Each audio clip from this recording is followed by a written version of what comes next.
Hey everybody, it's Dave here from Dragonhill Games, and welcome to This Week in MTG Finance. And what a week it has been! Before we get started, I just want to thank MTG Stocks for allowing us to use graphical information for the purposes of this video. As I'm sure you're all aware, on Monday morning, Wizards dropped a bomb on the MTG world by announcing they were going to be supporting a brand new format. That's right, and it's called Pioneer. I spent a lot of time this week putting together some deck tech videos and analyzing the market, and that is what we are going to focus on today.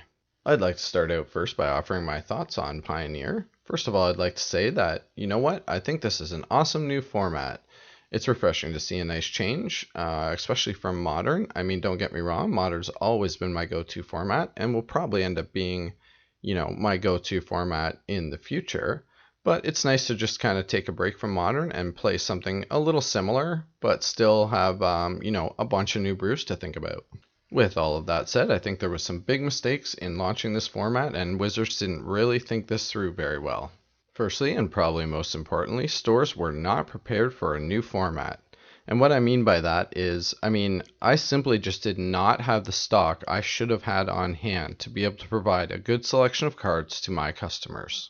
And it wasn't just me. I called all the stores in my local area, and there's quite a few, and nobody has stock of Ramming Up Ruins, which is uncommon.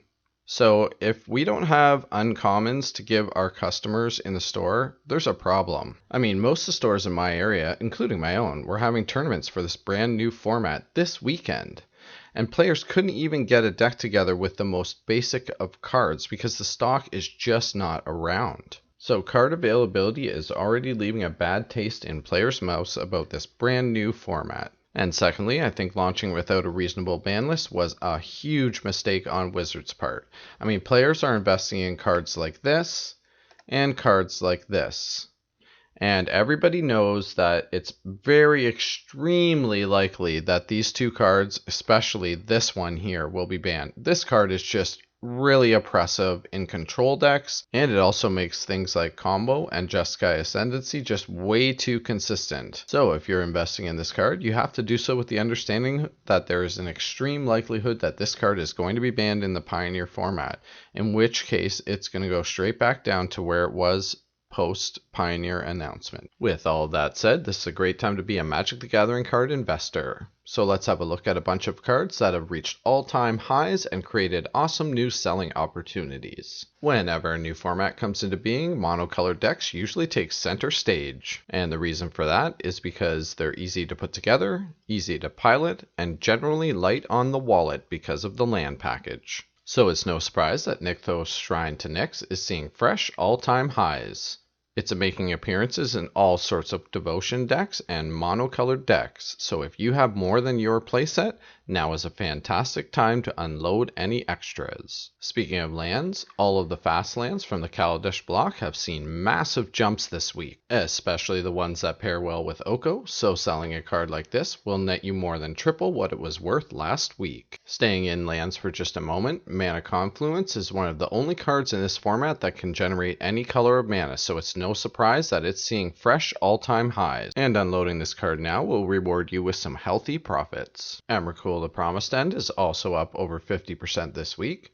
This beautiful spaghetti monster is part of the Aetherworks Marvel deck. In the event that Aetherworks Marvel gets banned, she's going to come crashing back down to Earth, so if you're not planning on building that deck, now might be a time to consider taking some profits on this one. And another one that's seen some massive jumps this week under the removal category, and rightfully so, is Abrupt Decay. As far as I'm concerned, this is the best removal in this format in these colors. It takes care of Oko and Baby Teferi, and your opponents can't say jack about it. There is a distinct possibility that this card will continue to climb. It is the best answer in this format, and it's unlikely that we're going to see anything printed anytime soon that's going to be better.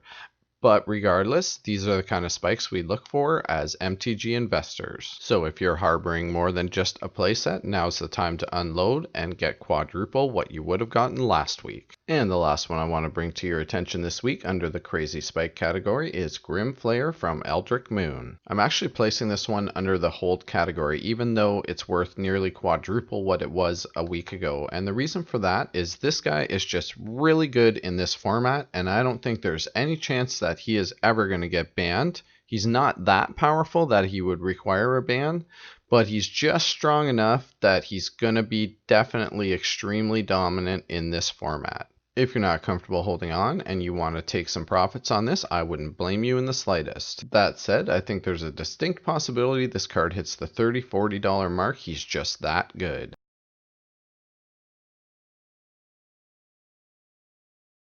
Alright, before we get into cards I'm investing in this week, I'd like to take this opportunity to thank you if you're a subscriber. We really appreciate your support. And if you're not, now's a great time to consider hitting that subscribe button. I'm going to be dropping a video later this week on removal in this format that's flying under the radar, and Languish definitely fits under that category. Languish is the damnation of this format. It's one of the only solid removal board wipes in black, and it takes care of most things we have to worry about, including indestructible creatures. And there's no reason at these prices that you shouldn't pick up a playset. I mentioned Supreme Verdict earlier this week in another video when it was still around the $5–6 mark, but even at $8, this is a reasonable price to fill out your playset. I firmly believe that we're going to be seeing some sort of Pioneer Masters or Pioneer Horizons early in the new year, and this is a card that would likely get reprinted in a set like that, so I wouldn't go too far in picking up extra copies, but filling out your playset at these prices definitely doesn't hurt. Up next we have Mutavault, specifically the one from Magic 2014, and yes, this is Pioneer legal. I mentioned this card a couple of months ago when it was around the $7.50 mark as a card you should definitely be investing in, and we're already starting to climb out of that basement into the $9 range.